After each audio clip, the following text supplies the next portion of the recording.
de l'esprit des lois, Je mets aux voix l'ensemble du projet de loi tel qu'il résulte du texte voté par l'Assemblée nationale qui est pour son adoption. de l'esprit des lois, Contre. Tout au long d'un processus normal de vote des lois. Donc le texte est adopté. Dans le monde, plus d'1 milliard de personnes, environ 15% de la population, vivent avec une forme de handicap. Handicap International avertit que cette pandémie de Covid-19 s'étend dans 175 pays et territoires, pour certains déjà affectés par la pauvreté, les conflits ou les catastrophes naturelles.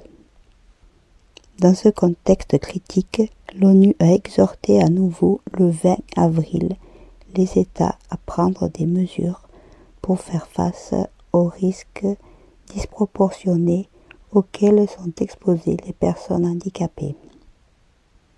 Redoutant des ravages, le haut-commissaire aux droits de l'homme, HCDH, a publié une note pour rappeler aux dirigeants du monde entier les droits fondamentaux des personnes en situation de handicap. C'est avant tout le confinement qui a été pointé du doigt, car les personnes handicapées auraient été et seraient encore pour certaines d'entre elles en danger à leur domicile, où l'accès aux aides et services du quotidien peuvent être limités. Certaines peuvent souffrir grandement d'être isolées ou confinées, a déclaré la haut-commissaire Michelle Bachelet dans un communiqué. Même inquiétude dans les institutions où, selon elle, elles sont encore plus menacées, car ces établissements de soins auraient enregistré des taux de mortalité élevés à la suite du Covid-19. Elle mentionne des rapports horribles faisant état de négligence pendant la pandémie. L'ONG Human Rights Watch décrit par exemple des traitements abusifs et des mauvaises conditions de vie dans des institutions privées et publiques du Brésil, de Croatie, du Kazakhstan, d'Inde, de Russie et de Serbie.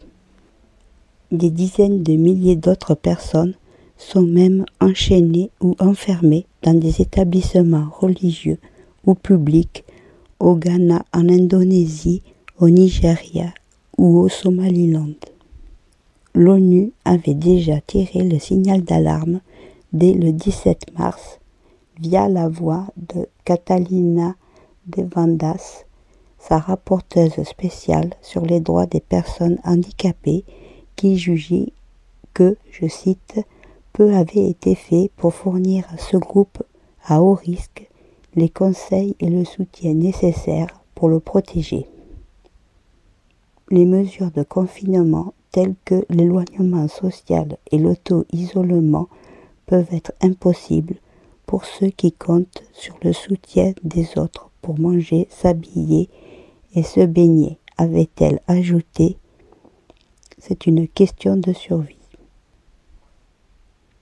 La commissaire des droits de l'homme du Conseil de l'Europe a plaidé en écho, rappelant aux États membres qu'une forte proportion de leurs citoyens vivant avec un handicap sont exposés à un risque accru de complications médicales graves et ont des besoins particuliers. Pour les services de Madame Bachelet, le moment est donc venu de soutenir les dispositifs communautaires dans la mesure du possible. Elle rappelle que ces problèmes ne sont pas insolubles, mais exigent surtout que des mesures spécifiques soient prises ou que des exceptions soient faites pour éviter que d'autres préjudices ne soient causés. Elle évoque également la discrimination dont ces populations pourraient être victimes dans l'accès aux soins, se disant profondément troublée par les informations selon lesquelles la vie des personnes handicapées pourrait d'une manière ou d'une autre avoir un poids différent de celui des autres.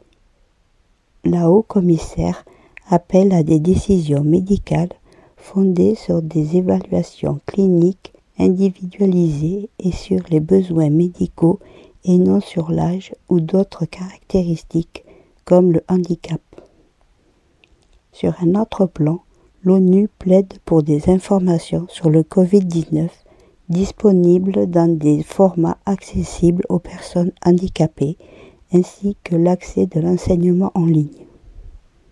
En admettant que certains handicaps n'exposent pas à un risque d'infection plus élevé, le danger peut aussi venir de la discrimination et des obstacles que les personnes rencontrent pour avoir accès aux informations, aux services sociaux, aux soins médicaux, à l'inclusion sociale et à l'éducation. Si ces indications n'ont rien de contraignant, elles ont pour objectif de donner un cap aux États, espérant une prise de conscience de l'impact de la pandémie sur ces personnes qui connaissent déjà une situation non ordinaire.